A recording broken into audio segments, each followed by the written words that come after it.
وَإِنْ أَحَدٌ مِّنَ الْمُشْرِكِينَ اسْتَجَارَكَ، اور اگر کوئی شخص مشرکوں میں سے پناہ طلب کرے فَآجِرْهُ حَتَّى يَسْمَعَ كَلَامَ اللَّهِ، تو مسلمانوں تم اس مشرک کو پناہ دے دو یہاں تک کہ وہ اللہ کی کتاب سن لے۔ اب ایسے مشرک بھی تھے جو اپنے صرف سرداروں کے پیچھے لگ کے اسلام سے دور تھے، انہوں نے ابھی تک قرآن سنا ہی نہیں تھا، قرآن سنتے تو اثر کرتا، اور ایسے بھی کئی لوگ تھے پھر جب قرآن سنا تو وہ مسلمان بھی ہو گئے الحمدللہ۔ تو یہاں پر بھی اللہ تعالیٰ نے وہ آپ صلی اللہ علیہ وسلم کی دوسری خصوصیت ذکر کر دی کہ ان کا دل پھیرنا ہے تو ان کو لے آؤ کسی ایسی خاص جگہ پہ جہاں پر یہ قرآن ایک دفعہ سن لیں، جو ہمارا انڈیا پاکستان بنگلہ دیش کا مولوی کہتا ہے قرآن ڈائریکٹ نہ پڑھنا گمراہ ہو جاؤ گے، اور گورا جو ہے وہ یہی قرآن پڑھ کے مسلمان ہو رہا ہے انگریزی میں ترجمہ پڑھ کے۔ یہاں بھی اللہ تعالیٰ کیا فرما رہا ہے، اگر کوئی مشرک پناہ مانگے اور وہ چاہتا ہے کہ مجھے یار چھوڑ دو تو اس کو ایسی جگہ پر لے آؤ جو ایک بار وہ کلام اللہ سن لے، ثم ابلغہ مأمنہ، پھر اس کو پہنچا دو اس کی امن والی امانت والی جگہ پر، جس قبیلے کا ہے وہاں تک پہنچا دو، لیکن ایک بار اسے قرآن کی دعوت پیش ضرور کر دو۔ ذالک بانہم قوم لا یعلمون، یہ اس لیے کہ بے شک یہ ایسی قوم ہے جو لا علم ہے، بےچارے جاہل لوگ ہیں، ان کو ابھی تک دعوت پہنچی نہیں ہے، خاندانی تعصب کی وجہ سے نبی صلی اللہ علیہ وسلم کے مخالف بنے ہیں۔ تمہاری تھوڑی سی کوشش ہو سکتا ہے ان کو اسلام کی طرف لے آئے۔ اور مجھے یہاں پر وہ بات بھی یاد آ گئی جو بخاری اور مسلم کی متفق علیہ حدیث ہے، آپ صلی اللہ علیہ وسلم نے مولا علی کو جب غزوہ خیبر کے موقع پر جھنڈا دیا تو فرمایا اے علی پہلے جا کر ان پر دعوت پیش کرنا، اگر تیری دعوت کی وجہ سے ایک بندے نے بھی اسلام قبول کر لیا تیرے لیے صرف اونٹوں سے بہتر ہے۔ عین میدان جنگ میں غزوہ خیبر، جبکہ خیبر فتح نہیں ہو رہا تھا، اتنے مسلمانوں کے صحابہ کرام علیہ رضوان مسلمانوں کی طرف سے شہید ہو چکے تھے، اتنے غصے کے عالم میں بھی آپ صلی اللہ علیہ وسلم نے دعوت کا دامن نہیں چھوڑا۔ لہذا یہ جو لوگ کہتے ہیں جی اتنے ہندو جا کے مار دو، اتنے چائنیز مار دو، اتنے یہ کر دو وہ کر دو، انہوں نے اتنے مارے ہم ان کے اتنے ماریں گے، اس کی اسلام میں کوئی گنجائش نہیں ہے، بولے اعوذ باللہ تعالی۔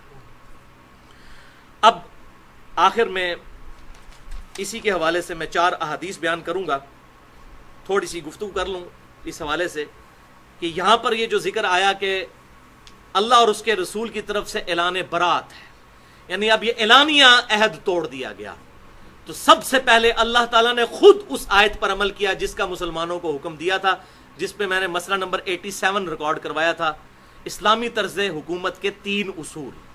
تو پہلا اصول سورۃ الانفال کی آیت نمبر 58 میں یہی آیا تھا کہ جس کسی قوم کے ساتھ تمہارا عہد ہو تو عہد کو اعلانیہ توڑنا ہے، ون سائیڈڈ نہیں، اعلانیہ توڑنا ہے، بتا دینا ہے کہ اب ہمارا آپ سے عہد نہیں ہے۔ اچھا، دوسرا اس میں اصول بیان ہوا تھا کہ میدان جنگ میں بھی اگر کافر صلح کی آفر کر دیں تو جنگ روک کر ان کے ساتھ صلح کر لو۔ اور تیسرا اصول کہ اپنے جو آلات جنگ ہیں ان کو ہمیشہ ہر وقت تیار رکھو اپنے دشمنوں کے خلاف۔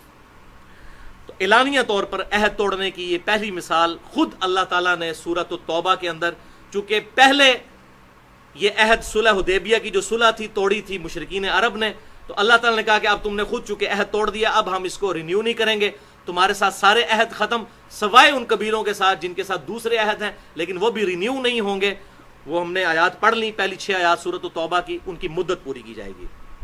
اب 4 احادیث اینڈ پہ سن لیں، پھر ہماری یہ گفتگو اس حوالے سے مکمل ہو جائے گی۔ پہلی حدیث صحیح بخاری اور مسلم کی متفق علیہ حدیث ہے، انٹرنیشنل نمبر کے مطابق 4656 اور 4657 2 ترک ہیں اکٹھے۔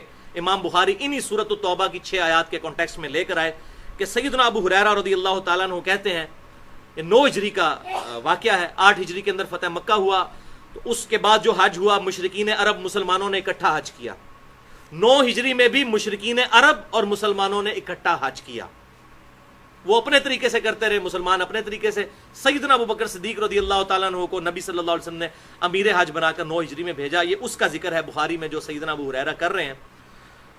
تو وہ کہتے ہیں کہ ان کو امیر حج بنا کر بھیجا، پیچھے سے یہ سورۃ التوبہ کی یہ 6 آیات نازل ہوئیں، تو پھر مولا علی رضی اللہ تعالیٰ عنہ کو حضور نے بھیجا کہ میرے بہاف پر جا کر تم نے حج اکبر والے دن یعنی یوم النہر 10 ذو الحجہ کو ان آیات کو وہاں پر تلاوت کرنا ہے، چونکہ آپ صلی اللہ علیہ وسلم کے قریبی رشتہ دار تھے، اور عرب کے اندر یہ کلچر تھا کہ قریبی رشتہ دار ہی سب سے زیادہ اہل ہے کہ وہ اس کے بہاف کے اوپر اناؤنسمنٹ کرے۔ لہٰذا سیدنا علی رضی اللہ تعالیٰ نے یہ سورۃ التوبہ کی آیات تلاوت کی۔ آپ دیکھیں کتنی ذلت اٹھانی پڑی ان مشرکین کو، ان کے سامنے ان کو کہا جا رہا ہے کہ 4 مہینے کا ٹائم ہے، یا تو اسلام قبول کرو ادروائز جہاں پائے جاؤ گے قتل کیے جاؤ گے، اور مسلمانوں ان کی ایسی کی تیسی پھیر کے رکھ دو، 4 مہینے تک ان کو مہلت ہے۔ کتنی ذلت۔ تو اسی حدیث بخاری میں آتا ہے کہ اس میں دو باتیں آپ صلی اللہ علیہ وسلم نے اور حضرت علی سے کہا کہ وہاں بیان کرنی ہے. نمبر 1، آئندہ سال کوئی مشرک حج کے لیے نہیں آئے گا، یعنی اب حرم میں کوئی کافر اور مشرک داخل نہیں ہو سکتا. آج تک الحمدللہ کوئی داخل نہیں ہو سکتا، نہ حرم مکہ میں اور نہ حرم مدینہ میں. اور دوسری بات آپ صلی اللہ علیہ وسلم نے ساتھ فرمائی کہ آئندہ کوئی شخص ننگا طواف کعبہ نہیں کرے گا، کیونکہ وہاں لوگ بالکل کپڑے اتار کر بھی مشرکین عرب طواف کعبہ کیا کرتے تھے اور سب سے اعلیٰ طواف اسے سمجھتے تھے اور اپنی لاجک دیتے تھے. وہ کہتے تھے چونکہ انسان کو اللہ تعالیٰ نے بغیر کپڑوں کے پیدا کیا ہے تو سب سے اعلیٰ طواف کعبہ یہ ہے کہ انسان وہ کپڑے بھی اتار دے جو انسان نے خود پہنے ہوئے ہیں. جس طرح ہمارے بھی انڈیا پاکستان میں مولوی جو ہے نا وہ اپنی طرف سے لاجکس بنا کے نا تو جی اے ہوتا ہے تو چونکہ اے ہو گیا تو اے ہو گیا، وہ اپنی طور کو ہی پورے وہ بنا دیتے ہیں. جو میں نے ایک دفعہ بتایا تھا، ڈاکٹر طاہر القادری صاحب نے کہا کہ اوپن مجمع میں، اور میں نے ٹی وی پہ ویڈیو سنی، وہ کہتے ہیں یہ بتاؤ نماز پڑھنا کس کی سنت ہے؟ صاحب نے کہا کہ نبی صلی اللہ علیہ وسلم کی. اس نے کہا جی یہ بتاؤ دروشی پڑھنا کس کی سنت ہے؟ صاحب نے کہا اللہ تعالیٰ کی، ان اللہ و ملائکتہ یصلون علی النبی.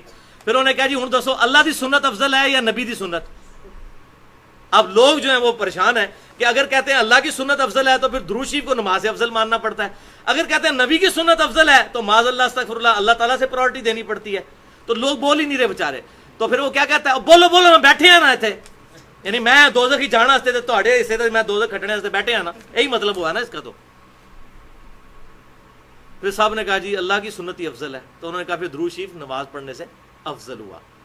یہ وہ لاجک ہے جو مشرکین عرب نے بھی دی تھی کہ جی چونکہ اللہ تعالیٰ نے ننگا پیدا کیا لہذا ننگا طواف کیا جائے. یہ میں نے پھکی دے دی ہے ان کو، یہ جو یہ اس قسم کی بناتے ہیں نا علم الکلام سے اور فلاسفیکل آنسر، تو یہ ایک پھکی ہے، ایک علم الکلام کا جواب، لاجیکل آنسر، اینٹی وینم. یہ یاد رکھنا ہے آپ نے کہ ہاں جی آپ تو مشرکین عرب کے طریقے پہ ہیں. حالانکہ بخاری اور مسلم کی متفق علیہ حدیث ہے، آپ صلی اللہ علیہ وسلم سے پوچھا گیا اللہ تعالیٰ کے نزدیک سب سے افضل عمل کون سا ہے؟ آپ صلی اللہ علیہ وسلم نے فرمایا بندے کا وقت کے اندر نماز کو قائم کرنا. بخاری اور مسلم کی متفق علیہ حدیث ہے. اسلام کی بنیاد 5 چیزوں پر ہے. کلمہ پڑھنے کے بعد پہلی چیز نماز، اس کے بعد پھر زکوٰۃ، پھر رمضان کے روزے، پھر حج بیت اللہ اگر استطاعت ہو تو. وہاں بھی نماز کا ذکر کیا. تو ایسے علماء کو شرم نہیں آتی جب یہ اس قسم کے رزلٹ وہ ٹی وی پہ بیٹھ کے نکال رہے ہوتے ہیں؟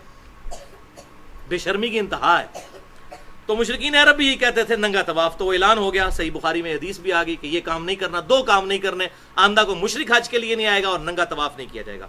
دوسری حدیث بھی صحیح بخاری کی ہے جو اسی حدیث کا ترک ہے انٹرنیشنل نمبرنگ کے مطابق 3177 نمبر. ایک اور جگہ امام بخاری نے ریپیٹ کی، اس میں سیدنا ابو ہریرہ کے الفاظ ہیں کہ یہ اعلان ہم نے حج اکبر کے دن کیا تھا. حج اکبر کا موقع نہیں، حج اکبر کا دن، اور وہ 10 ذو الحجہ یوم النہر کا دن تھا. وہ جو قرآن میں آیا یوم الحج الاکبر. اور سیدنا ابو ہریرہ کہتے ہیں کہ اس کو حج اکبر اس لیے کہا گیا کہ لوگ عمرے کو حج اصغر کہنا شروع ہو گئے تھے. اب آپ کو پتا چلا کہ حج اکبر کا مطلب جمعے کے دن حج آنا نہیں ہے. حج اکبر کہتے ہیں اس حج کو جو مسلمان پر فرض ہے، اور حج اصغر کہتے ہیں عمرہ کو، چھوٹا حج.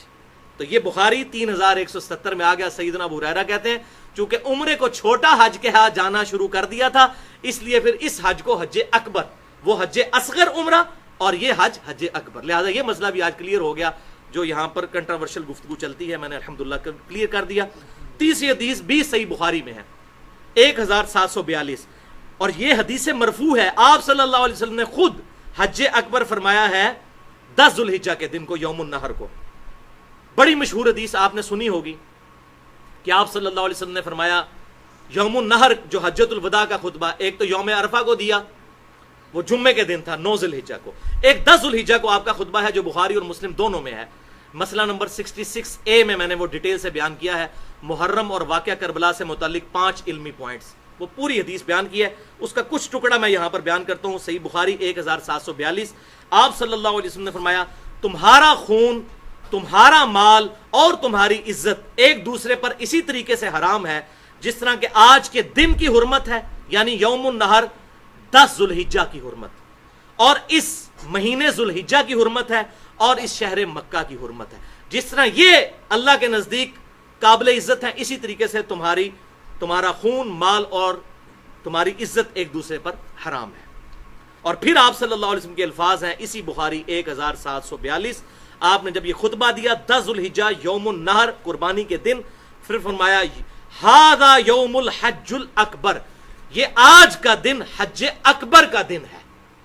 یوم عرفہ کو حج اکبر نہیں کہا بلکہ 10 ذوالحجہ کو حج اکبر کہا، حالانکہ 10 ذوالحجہ ہفتے کا دن تھا، کیونکہ بخاری اور مسلم کی متفق علیہ حدیث ہے، بخاری میں 45 نمبر اور مسلم میں 7527 نمبر، کہ یوم عرفہ آپ صلی اللہ علیہ وسلم نے جو حج کیا تھا یوم عرفہ 9 ذوالحجہ، وہ جمعے کے دن آیا تھا 10 ہجری میں، جہاں وہ آیت نازل ہوئی تھی الیوم اکملت لکم دینکم واتممت علیکم نعمتی ورضیت لکم الاسلام دینا، آج کے دن ہم نے تمہارے لیے تمہارا دین مکمل کر دیا، اپنی نعمت تم پر تمام کر دی اور اسلام کو ایز اے ریلیجن تمہارے لیے پسند کیا۔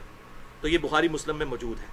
لہٰذا یوم عرفہ چاہے جمعے کو آئے یا کسی اور دن کو حج اکبر نہیں بنتا، حج جو بھی کرتا ہے وہ حج اکبر ہی کرتا ہے، جو عمرہ ہے وہ حج اصغر ہے۔